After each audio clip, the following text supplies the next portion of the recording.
Hello, hello.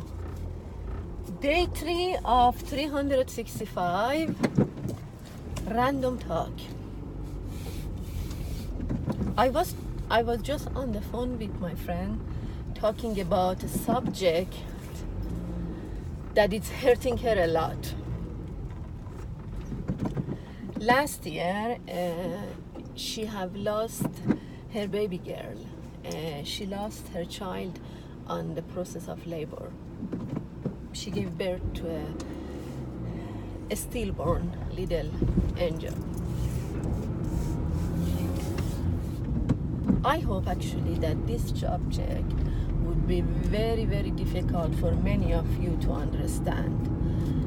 And I hope that it will stay difficult for you to understand. Because if one have lost a close one, it's very difficult to understand the pain.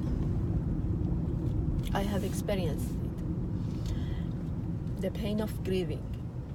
I lost my sister, my youngest sister, in a car accident. Losing her for me was much more than losing a sister.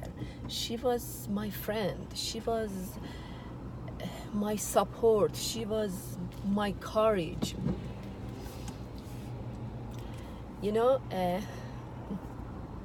I loved her. The way that she was looking at me, she was looking up to me like I was her hero. Everything that I was doing in her eyes was great. I was pretty in her eyes. I had the best style in her eyes. I had the best taste in her eyes. I was clever in her eyes. Everything you wish for. And that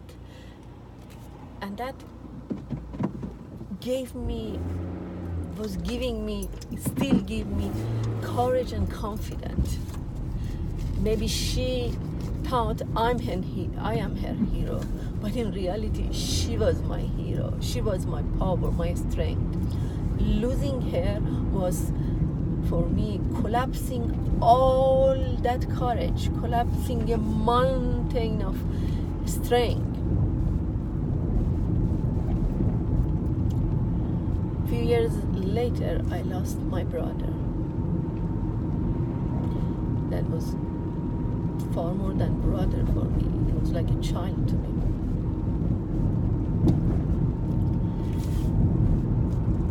When I heard the news of my sister's accident, I was in Amsterdam.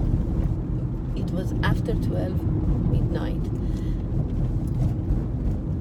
Right away, I called my closest friend at the time. He was my colleague. He was a very good friend. We were working together every day. We were eating together every day. We were living the work together every day, talking together. I knew a lot about his life. I knew about his girlfriend, his plans. He knew about me. I thought he was my friend. I considered him a good, decent, close friend. I called him first on midnight after I got the news. Then I went back from Amsterdam home, and I went back work. Of course, we see each other at work, and he hugged me and he offered his condolence and support. But that was it. He didn't show up anymore. He didn't call me. He didn't come forward. I needed him a lot, and it was hurting me to death. It was breaking my heart. Later, not right away, later, I took him out of the list of people I consider friend. Even though I usually don't have many friends, I'm very picky, but I didn't think of as a friend anymore. I didn't remove him from my Facebook, but I knew he's not my friend if when I need him, he cannot be around. When I lost my brother, which was maybe the biggest tragedy of my life. It was like a knife in my heart. Losing my sister was selfishly hurting me because I thought I lost everything that I could hang on. Losing my brother was so sad, so tragedy for me. It was so painful. It really felt like I lost a child. Well, I dare to say that. I shouldn't. I have no idea what pain my mother went through, but it hurt a lot. Then my all-time best friend, that we've been together since we were 14. I have considered her sister. Well, she will live in two different countries, but I thought we are still connected, and I thought that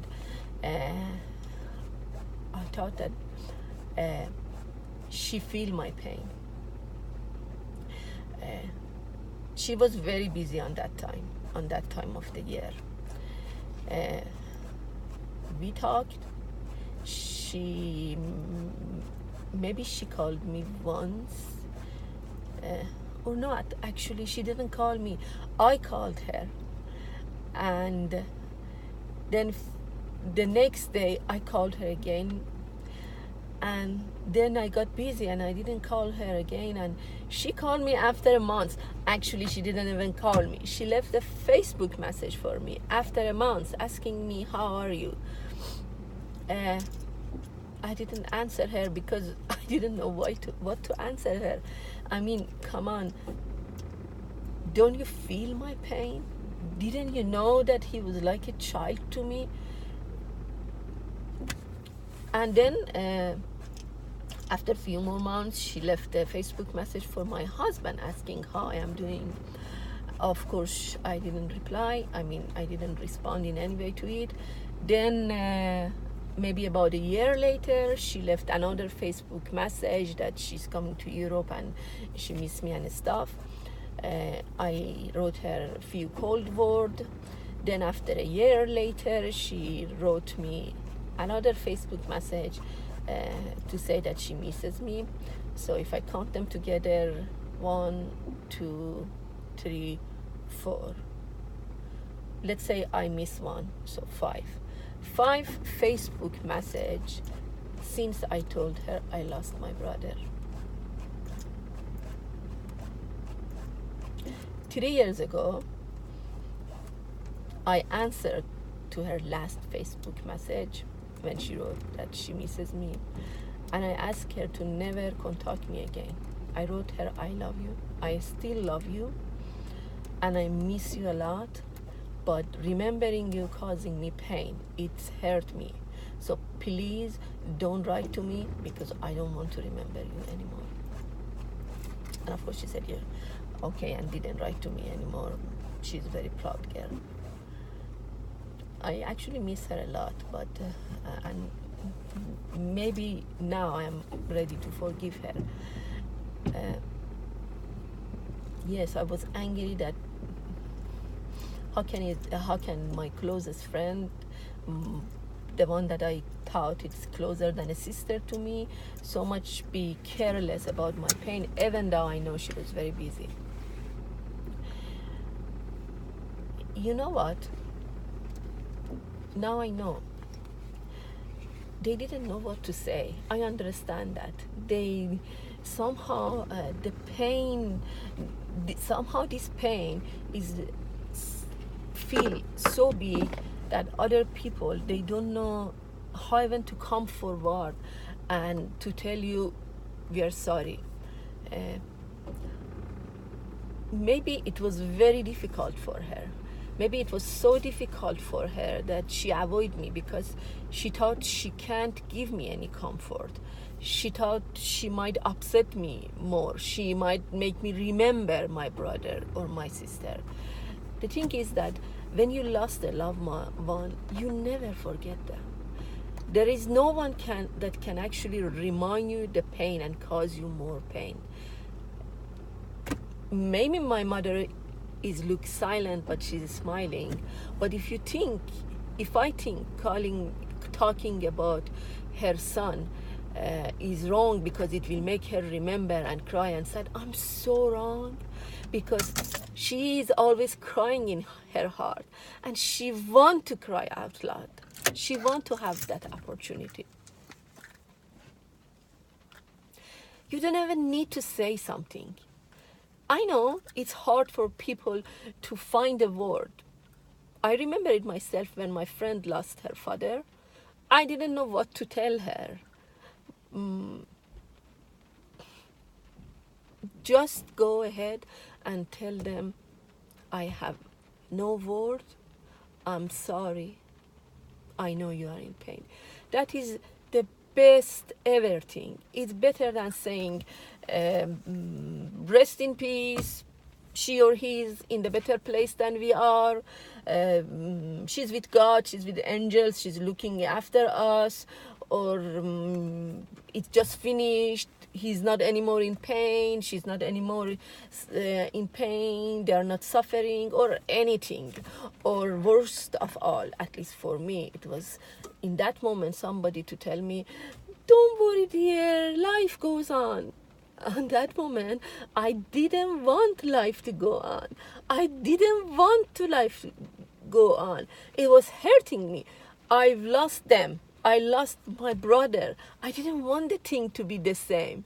I didn't want to be happy again. I wanted to be different. I wanted the world to feel that something is missing. So that's all I needed. I just needed she to call me and tell me, I have no word to say. I know you are in pain and I'm sorry. That would have meant so much for me. That would have been the best word to hear, the best comfort. Do that. Do that. If you know someone, if you know a friend, if you have a colleague, close, far, family, if you know someone that have lost a loved one and is grieving and is pain, don't look for a word. Don't feel embarrassed. Don't shy off. Don't hide yourself. Don't avoid them. Please take the damn phone, call them, and tell them, I don't know what to say. I know you are in pain, and I'm sorry. Just that. Do it. Do it. It will help them. It is the greatest comfort. I have no word to say. I know you are in pain, and I'm sorry. My dear friend Sarah, I don't really know what to say. I know this pain will never leave you. You will never forget the beautiful face of your child. I know you are in pain, and I'm sorry.